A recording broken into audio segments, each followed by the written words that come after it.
हाँ दोस्तों, आप लोग देख रहे हैं उपेंद्र विश्वास टेक्निकल। उपेंद्र विश्वास टेक्निकल में आप लोग का स्वागत है। दोस्तों, आज एसी का दूसरा दिन है और हम लोग पिछली वीडियो में सीखे थे कि रूम एसी के अंतर्गत दो एसियाँ आती हैं, विंडो और स्प्लिट एसी। ठीक है, तो आज उसी के बारे में जानेंगे कि विंडो एसी कैसे कार्य करती है और कैसे उसमें क्या क्या लगा होता है, कितने सिस्टमों से मिलकर वो कार्य करती है, आज सब कुछ इस वीडियो में जानेंगे। चलिए दोस्तों, वीडियो करते हैं स्टार्ट। दोस्तों, पिछली वीडियो में हम लोग पढ़े थे कि रूम एसी के अंतर्गत दो एसियाँ आती हैं, पहला विंडो एसी और दूसरा स्प्लिट एसी। ठीक है, तो चलिए पहले हम लोग आज विंडो एसी के बारे में समझेंगे कि विंडो एसी कैसे कार्य करती है और कैसे नहीं। तो स्प्लिट को हटाते हैं और विंडो को जानते हैं। देखिए, जो विंडो एसी हमारा होता है ना, यह तीन सिस्टमों से मिलकर कार्य करता है। पहला होता है मैकेनिकल सिस्टम, दूसरा होता है इलेक्ट्रिकल, तीसरा होता है एयर फ्लो सिस्टम। देखिए, अब मैकेनिकल सिस्टम क्या होता है कि जिन जिन भागों में गैस का संचार होता है, यानी कि जो एसी में गैस को डाला जाता है, वो जितने पाइपों से होकर जाती है, ठीक है, जितने पाइपों से होकर जाती फिर वापस आती, उसे बोलते हैं मैकेनिकल सिस्टम। ठीक है, अगला हमारा इलेक्ट्रिकल सिस्टम। देखिए, जिसमें विद्युत को दिया, इलेक्ट्रिकल सिस्टम उसे बोलते हैं कि जिसमें इलेक्ट्रिकल की सप्लाई दिया जाता है, जो इलेक्ट्रिकल से यानी कि लाइट से कार्य करता है जो सिस्टम, उसे इलेक्ट्रिकल सिस्टम कहते हैं। और जो हमारा एयर फ्लो सिस्टम होता है ना, यह एयर फ्लो जो सिस्टम होता है, जितनी जो हमारे एसी के जो हवा का कार्य करते हैं, जितने हवा से कार्य करने वाले होते हैं, ठीक है, उसे एयर फ्लो सिस्टम बोलते हैं। जैसे ब्लोअर फैन हो गया, स्विंग का ग्रिल हो गया, जो हवा को कमरे में फैलाता है ग्रिल, वह ग्रिल हो गया।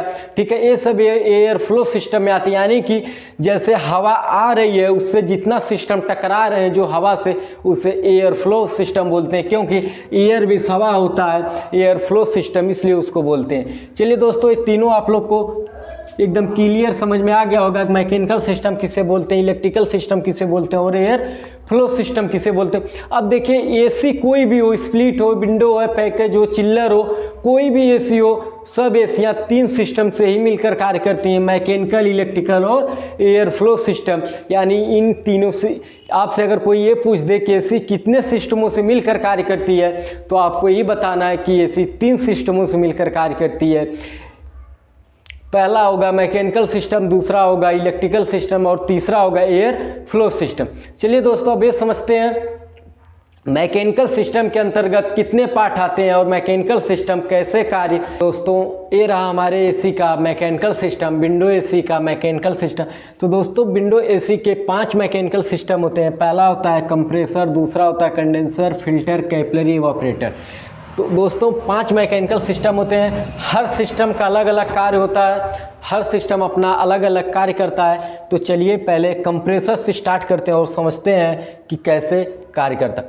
देखिए दोस्तों, विंडो एसी में कंप्रेसर जो होता है वह 2 प्रकार का लगता है। पहला होता है रोटी कंप्रेसर, दूसरा होता है सेमी आर्मेटिक। या तो सेमी आर्मेटिक कंप्रेसर लगता है तो रोटी नहीं लगा रहता है, रोटी लगा रहेगा, सेमी आर्मेटिक नहीं लगा रहेगा।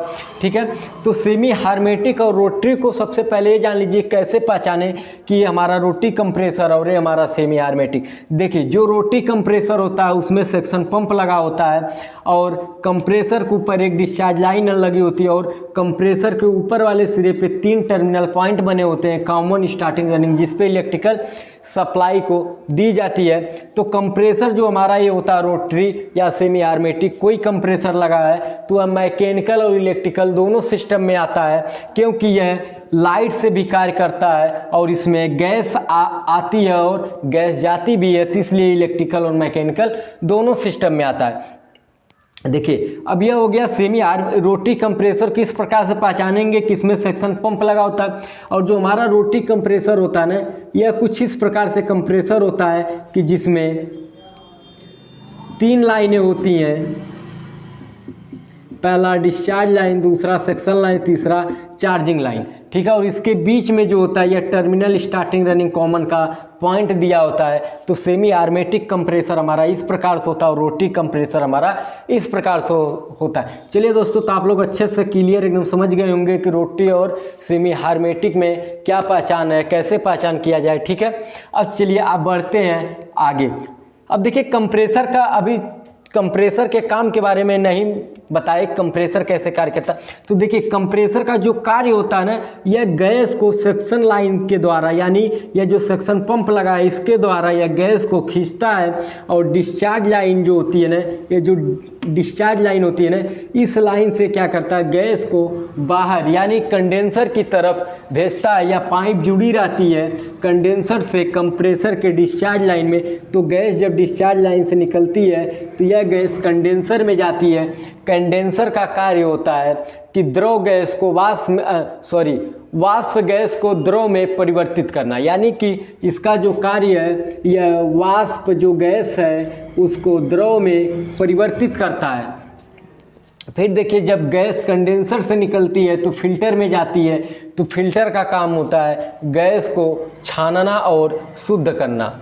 फिर गैस जब फिल्टर से जाती है तो यह कैपिलरी में जाती है। कैपिलरी कार्य होता है हाई प्रेशर से गैस को लो प्रेशर में चेंज करना।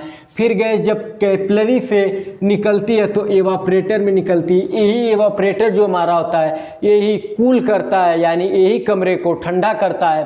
अब वाष्प द्रव में तो कंडेंसर चेंज कर रहा है, अब इसका उल्टा यह करेगा एवापरेटर। अब एवापरेटर काम होता है द्रव गैस को वाष्प में चेंज करना, ठीक है। फिर गैस यहाँ से वापस फिर चली जाएगी कंप्रेसर में, यानी कि गैस की प्रक्रिया यह तब तक चलेगी जब तक हमारी एसी ऑन रहेगी, यानी जब तक एसी चलेगी तब तक गैस एक स्थान से दूसरे स्थान जाती रहती है। यही होते हैं 5 मैकेनिकल सिस्टम। इसी अब देखिए हर सिस्टम का अलग अलग कार्य हो गया। कंप्रेसर कार्य हो गया गैस को एक स्थान दूसरे स्थान भेजना, कंडेंसर कार्य हो गया वाष्प गैस को द्रव में परिवर्तित करना, फिल्टर काम हो गया गैस को छानना, कैपिलरी काम हो गया हाई प्रेशर को लो प्रेशर में बदलना, एवापरेटर काम हो गया द्रव गैस को वाष्प में चेंज करने का। यानी 5 सिस्टम अपने अलग अलग कार्य करते हैं। और अब चलिए अब ये समझते हैं कंडेंसर फैन में एक फैन लगा हुआ है, ये एवापरेटर में भी एक फैन लगा। इस फैन का क्या कार्य होता है, यह फैन कैसे कार्य करता है, क्या कार्य करता है।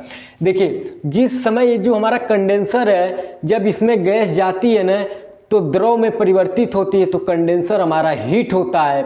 जब कंडेंसर हीट होता है तो उसको ठंडा करने के लिए एक फैन को लगाया जाता है, जो कि फैन कंडेंसर के उष्मा को बाहर कर देता है, जिससे हमारा कंडेंसर क्या होता है हीट जो होता है वह नॉर्मल हो जाता है, जिससे गैस हमारी वाष्प से द्रव में अच्छे तरीके से परिवर्तित हो जाती है।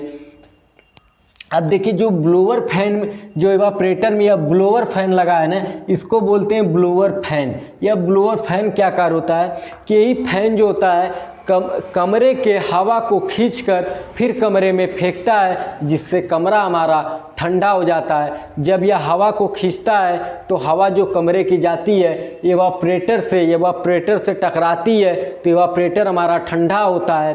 तो जब हवा एवापरेटर से टकराती है तो वो भी ठंडी हो जाती है, फिर दोबारा उसी कमरे में आ जाती है, जिससे हमारा कमरा ठंडा हो जाता है। चलिए अब कैसे ये पहचाने कि एवापरेटर हमारा कौन सा और कंडेंसर हमारा कौन सा है। तो देखिए इसकी पहचान एक ही होती है कि जो हमारा कंडेंसर होता है ना, यह एवापरेटर की भांति बड़ा होता है।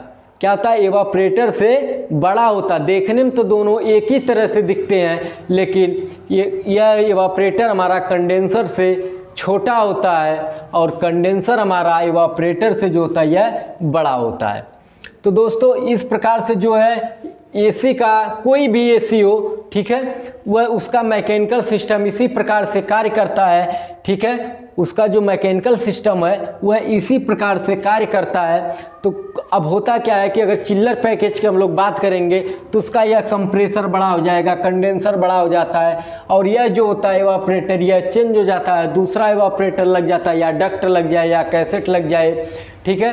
तो इस प्रकार से सब एसियाँ मैकेनिकल सिस्टम इसी प्रकार से कार्य करता है। तो दोस्तों आप लोग को ये वीडियो मुझे लगता है कि अच्छी लगी होगी, कुछ नया सीखने को मिला होगा। अगर आप लोग को अच्छी लगी हो तो हमारे वीडियो को लाइक, अगर चैनल पे नए हैं तो चैनल को सब्सक्राइब ज़रूर करिए।